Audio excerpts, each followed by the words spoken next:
So that brings us into starseeds. Would you please Starseeds. share? Yes. Would you please share a little bit about that? What are starseeds and why are they here? Yeah, well, in the beginning of that story, when the voice said, talk about starseeds, I'd heard about them. I'd come across a couple of books about them, and I thought, this is a quaint idea.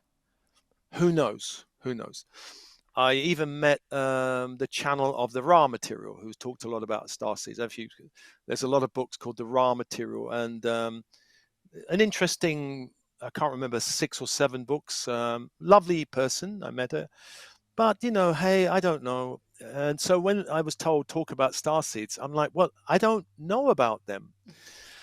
But I had to sit with it and work out. I didn't even believe in 2012 trigger point. I thought this is a quaint idea. But when I looked at it, the whole 2012 thing, the leading up to it, something happened to me. And so afterwards, there was some big shift. And so I started looking and meditating on starseeds. And it started just to kind of come in that this is who you are, who I am. And I'm like, what is it then? Okay, basically the idea is that there are souls that are in bodies on the planet that are not native to the planet. Um, and I'm like, where are they from? They're from all different star systems. Where? Well, the ones which I feel the strongest resonance with, I had some kind of connection. I mean, there's many, many systems. I feel very strongly to Sirius, the dog star of goddess Isis. I felt a strong connection to Orion, which is a bit mixed as a system. Actually, the Star Wars films apparently are connected to that system. I felt a strong connection to Arcturus and Pleiades and Lyra. Hmm. But I'm like, well, I feel this, but what I've come to realize now is, well, in the work I've done, I've got a lot of connections with Syrian archangels, Syrian guides, Syrian beings, Arcturian beings, Lyran to some extent, but they're still a little bit distant. They're like kind of a bit further away from me. And there are lots of the angelic realm. So I have these kind of connections. But what I've realized is that starseeds are wanderer souls. And I think in the Ra material, he even mentions this about starseeds. Starseeds are wanderer souls. And when I thought, well, what does it mean, a wanderer soul? It means that you've been in many dimensions, many planetary systems, apart from the Earth plane. It's like visiting and being incarnated in these different systems.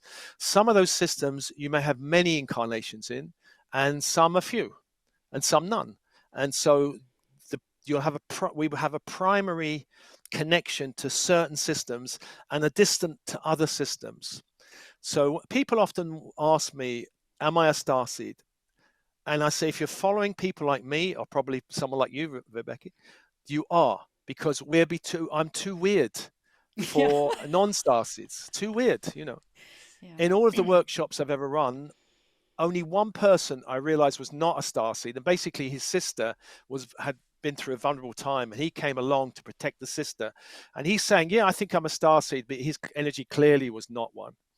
And it's hard to know. I think you can tell in terms of their interest, what draws them, but also their energy. If you after a while of working enough with them, you can sit with someone and you get a feel of, Hmm.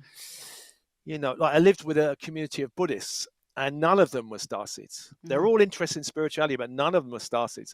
One of them even asked me, "Hey, what's the starseed stuff, Steve?"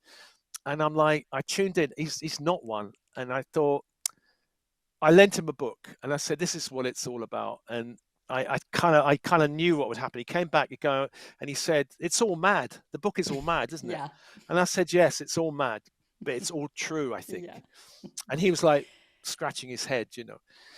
And so now I realize the kind of the saying in the Bible, "Do not cast pearls before swine." I don't speak of it to people that I think would just not comprehend it. Yeah.